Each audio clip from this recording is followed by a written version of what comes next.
Hi friends, আমি তোমাদের বন্ধু সংকেত। আজকে তোমাদের সাথে অন কিলিং এ ট্রি কবিতাটা নিয়ে কিছু আলোচনা করব। কবিতাটা বলার আগে যারা এখনো আমাদের চ্যানেলটি সাবস্ক্রাইব করোনি তাদের প্রতি রিকোয়েস্ট, তোমরা চ্যানেলটিকে সাবস্ক্রাইব করে নাও এবং পাশের বেল আইকনটি অন করে নোটিফিকেশন বেলটি বাজিয়ে দাও। এবং যারা ইতিমধ্যে সাবস্ক্রাইব করেছে তাদেরকে মেনি মেনি থ্যাঙ্কস। আমরা আজকে কবিতার মূল পর্বে চলে যাচ্ছি। অন কিলিং এ ট্রি, একটা গাছকে হত্যা করা নিয়ে কবিতাটা লিখেছেন গিব প্যাটেল। গিব প্যাটেল একজন ইন্ডিয়ান প্লে রাইটার। তিনি একজন কবি এবং লেখক। তার জন্ম হয়েছিল মুম্বাই শহরে। তিনি একজন বহুমুখী প্রতিভার অধিকারী। তিনি চিকিৎসাবিদ্যাতে উন্নত, শিল্পকলাবিদ্যাতেও খুব পারদর্শী। তিনি এই কবিতাতে আমাদেরকে কি মেসেজ দিয়েছেন? গিব Patel on killing a tree কবিতাটার মধ্য দিয়ে মানুষদের যে নির্বিচারে বৃক্ষরোধন, এর প্রতিবাদে একটা মননশীল চিন্তা ভাবনা আমাদেরকে প্রকাশ করেছেন। গাছ আমাদের একটা পরম বন্ধু, আমাদের নিঃস্বার্থ সাহায্য করে গাছ। কিন্তু স্বার্থপর মানুষ আপাত লোভের ইচ্ছায় বা বাণিজ্যিক কারণে বা ব্যবসার জন্য বৃক্ষ নিধন করে। এর ফলে মানুষ বুঝতে পারে না আমাদের জীবনে মানব সভ্যতার বিকাশে গাছের অবদানটা কত। তাই সে ভুলবশত হোক বা অন্যান্য কারণে সে গাছকে হত্যা করে। এর ফলে আমাদের মানব সভ্যতা বিলুপ্তির পথে সংকটময় অবস্থায় পৌঁছে যেতে পারে। তাই কবি সবাইকে মেসেজ দিয়েছে কবিতার মাধ্যমে, গাছকে কাটা উচিত নয়, গাছকে রোপণ করা উচিত। গাছ আমাদের পরম বন্ধু। এবার আমরা কবিতার মূল পর্বে চলে যাচ্ছি, তোমরা একটু মন দিয়ে শোনো। প্রথমে বলছে, it takes much time to kill a tree. It takes much time, এটা অনেক সময় লাগে, টু কিল এ ট্রি, একটা গাছকে মারতে।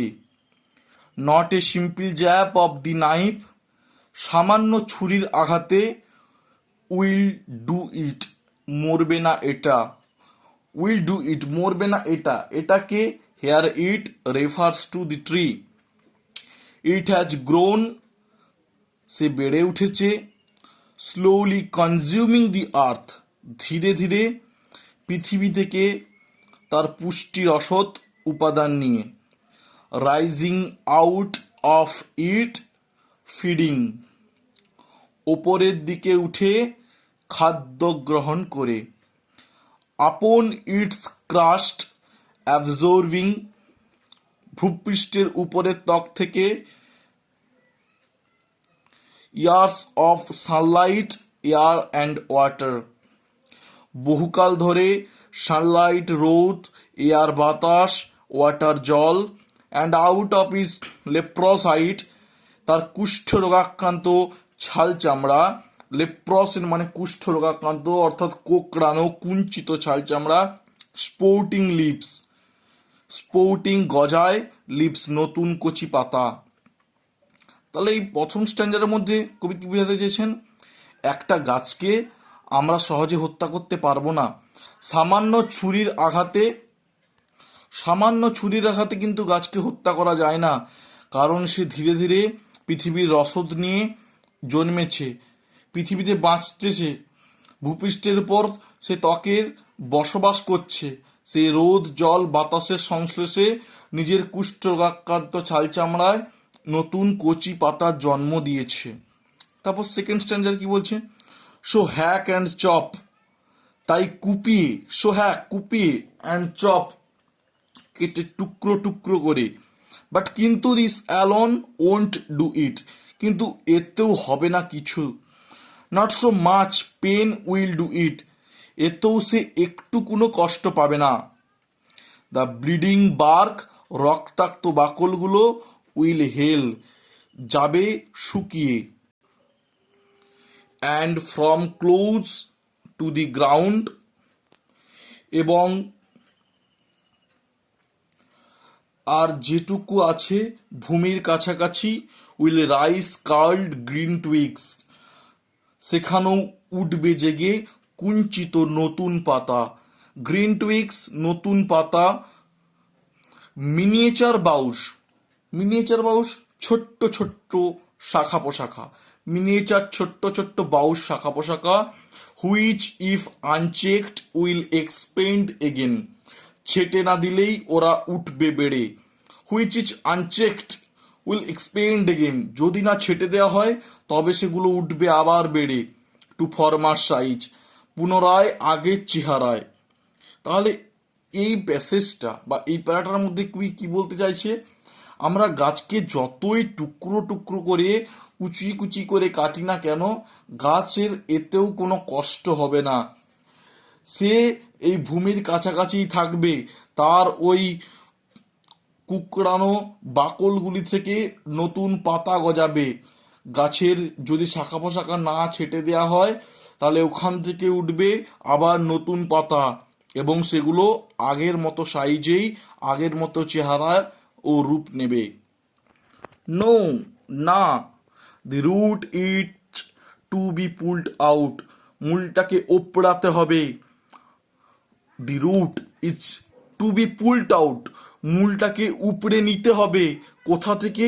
পৃথিবী থেকে, মাটি থেকে।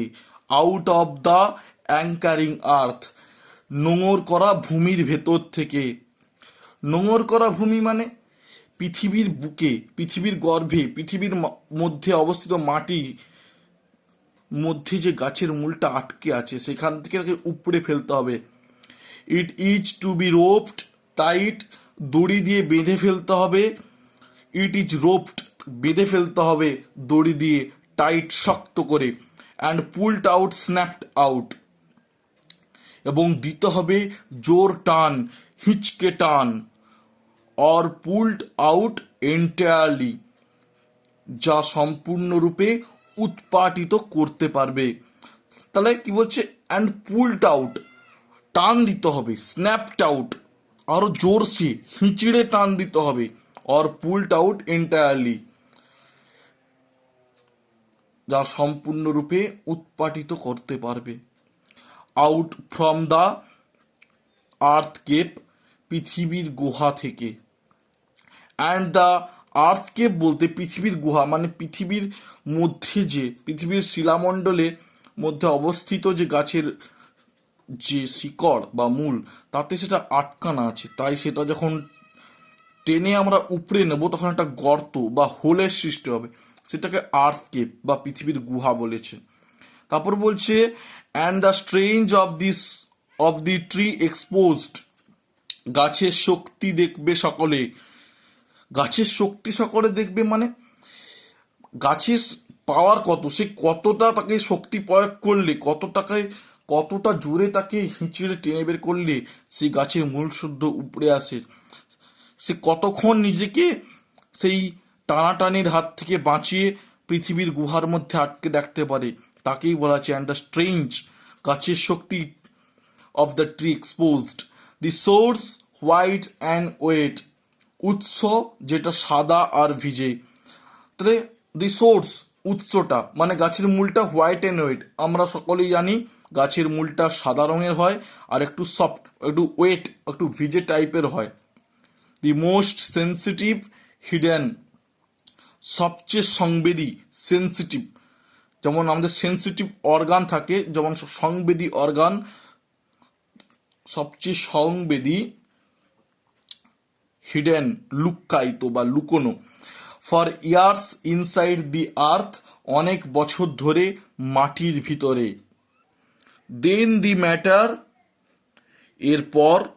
Of scorching the choking, of scorching and choking, ঝলসানো, শ্বাসরোধ করা। স্কর্চিং ঝলসাতে হবে, অ্যান্ড চকিং শ্বাসরোধ করতে হবে। ইন সান অ্যান্ড এয়ার, সূর্যে, রোদে এবং বাতাসে। ব্রাউনিং, হার্ডেনিং, বাদামি ও শক্ত হওয়া। বাদামি ও শক্ত হওয়া, ব্রাউনিং মানে যতক্ষণ না ওই গাছটা রোদে শুকিয়ে বাদামি বর্ণ ধারণ করছে। যতক্ষণ না শক্ত হচ্ছে ততক্ষণ সূর্যের আলো ও বাতাসে তাকে রাখতে হবে। টুইস্টিং, ওয়েদারিং, দুমড়ে মুচড়ে শুকিয়ে ফেলতে হবে। টুইস্টিং, দুমড়ে মুচড়ে ফেলা। টুইস্টিং শব্দটা আমরা ক্লাস 8-এ জনে পড়েছি, যে টুইস্টিং, সে সমুদ্রে যে টুপি নিয়ে। টুইস্টিং অ্যান্ড ওয়েদারিং, দুমড়ে মুচড়ে যাওয়া, এবং ওয়েদারিং মানে শ্বাসরোধ করা বা শুকিয়ে যাওয়া। And then it is done, তখনই এ কাজ হয়ে যাবে সারা, মানে এই কাজটা সম্পন্ন হবে। তাহলে এটা কি বলছে? এখানে বলছে গাছটার মূলটাকে সম্পূর্ণ পৃথিবীর গুহা থেকে উপড়ে ফেলতে হবে, পৃথিবীর মাটি থেকে উপড়ে ফেলতে হবে, দিয়ে তাকে হিঁচড়ে টেনে বার করতে হবে, এবং তার কত শক্তি সে তাকে নিজেকে আটকে রাখতে পারবে এই হিঁচড়ে টানাটানিতেই বোঝা যাবে। এবং তারপর ওই সাদা ও ভিজে মূলটাকে উপড়ে ফেলার পর আমাদের কি করতে হবে? গাছটাকে পৃথিবীর বুকে শুকোনোর জন্য সূর্য আর আলোতে রাখতে হবে, যতদিন না সেটা ব্রাউনিং বাদামি বর্ণ ধারণ করছে আর শক্ত হচ্ছে। তারপর তাকে দুমড়ে মুচড়ে ফেলতে হবে, শুকিয়ে ফেলতে হবে। এরপরই আমাদের কাজটা শেষ হয়ে যাবে। অর্থাৎ একটা গাছকে হত্যা করার পর তাকে আমাদের যে উপাদানে আসবাবপত্র বা অন্যান্য কাজে তৈরি করার জন্য তাকে যে তৈরি করা, সেটা সম্পন্ন হবে। এখানটা দেখো আমি যে ওয়ার্ড নোটগুলো তোমাদেরকে দিয়েছি এখানে তোমাদের পড়ার সুবিধার জন্য। দেখো প্রথম ওয়ার্ড নোটটা আছে সিম্পল জ্যাব। সিম্পল জ্যাব মানে সামান্য আঘাতে। তারপর কনজিউমিং, মানে পুষ্টিরস গ্রহণ করা। তারপর ফিডিং আপনের সিনোনিম হচ্ছে ইটিং, মানে খাদ্য গ্রহণ করা।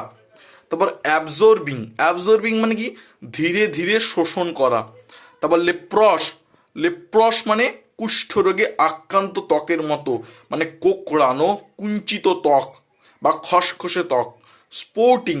স্পোর্টিং গজানো বা উদ্গত হওয়া বা নতুন জিনিস তৈরি, তাকে স্পোর্টিং বলা। এখানে নতুন পাতা তৈরিকে অর্থে এটি ব্যবহার করা হচ্ছে। হ্যাক মানে কুপিয়ে কাটা। চপ মানে কেটে টুকরো টুকরো করা। যেমন মাংস দোকানে চপার থাকে টুকরো টুকরো করার জন্য, সেরকম চপ মানে কেটে টুকরো টুকরো করা। হেল মানে স্বাভাবিক হওয়া বা সেরে ওঠা, আগের অবস্থায় যা ছিল সেখান থেকে রিকভারি করা। রাইস মানে গজানো। কার্ড মানে কুঞ্চিত বা কোঁকড়ানো। যেমন অনেকের বলে চুলটা কার্ড মানে কুঞ্চিত বা কোঁকড়ানো টাইপের। তারপর টুইক মানে হচ্ছে কচি পাতা। মিনিয়েচার হচ্ছে খুবই ছোট বা ক্ষুদ্র প্রকৃতির। আনচেকড হচ্ছে অনিয়ন্ত্রিত। তারপর এক্সপ্যান্ড হচ্ছে বিস্তার লাভ করা। তারপর ফরমার মানে আগের মতো বা আগে যে অবস্থায় ছিল পুনরায় সেই অবস্থায় ফিরে যাকে ফরমার বলা হয়। রুট মূল বা শিকড়, তোমরা জানো। অ্যাংচারিং দৃঢ়ভাবে আটকে থাকে এমন। একটা মাটির ভিতরে যে গাছের মূলটা দাঁড়িয়ে আছে সেটা দৃঢ়ভাবে আটকে থাকার জন্য এখানে অ্যাংচারিং শব্দটি ব্যবহার করা হয়েছে। রোপড মানে দড়ি বাঁধা। স্ন্যাপড আউট হিঁচড়ে সজোরে টেনে তুলে ফেলা। এখানে গাছের মূল বা শিকড়টাকে হিঁচড়ে পৃথিবীর গুহা থেকে, পৃথিবীর বুক থেকে তুলে ফেলার কথা বলা হয়েছে। পুলড আউট এক্সট্রিমলি সম্পূর্ণরূপে উৎপাটন করা। এক্সপোজড প্রকাশ করা। সেন্সিটিভ অনুভূতি প্রবণ, যে আমি বলছি সেন্সিটিভ অর্গান অনুভূতি প্রবণ বা সংবেদী অর্গান।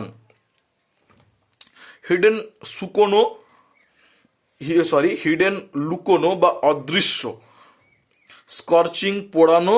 ব্রাউনিং বাদামি করে তোলা বা বাদামি বর্ণ ধারণ করা। কারণ গাছটা তো প্রথমে যখন কাঁচা অবস্থা থাকে তখন থাকে, তখন হচ্ছে গাছটা দেখতে সবুজ রঙের থাকে। যখন সেটা শুকিয়ে ফেলা সেটা বাদামি কাষ্ঠল। হার্ডেনিং, যেমন তারপরে আছে হার্ডেনিং শক্ত করে তোলা। তাহলে ব্রাউনিং আর মানে বাদামি করে তোলা, শক্ত করে তুলতে হবে গাছটাকে মেরে ফেলার পর। টুইস্টিং, দুমড়ে মুচড়ে যাওয়া। আর ওয়েদারিং, শুকিয়ে দেওয়া। এই সব তোমাদের সঙ্গে শেয়ার করলাম। যদি তোমাদের ভিডিওটা ভালো লাগে প্লিজ একটা লাইক করে কমেন্ট বক্সে কমেন্ট করে জানাবে। আর যারা এখনও সাবস্ক্রাইব করোনি প্লিজ সংকেত স্টাডি রুম চ্যানেলটিকে সাবস্ক্রাইব করে নেবে। থ্যাংক ইউ ফ্রেন্ডস, আবার পরের ভিডিওতে দেখা হবে। বাই।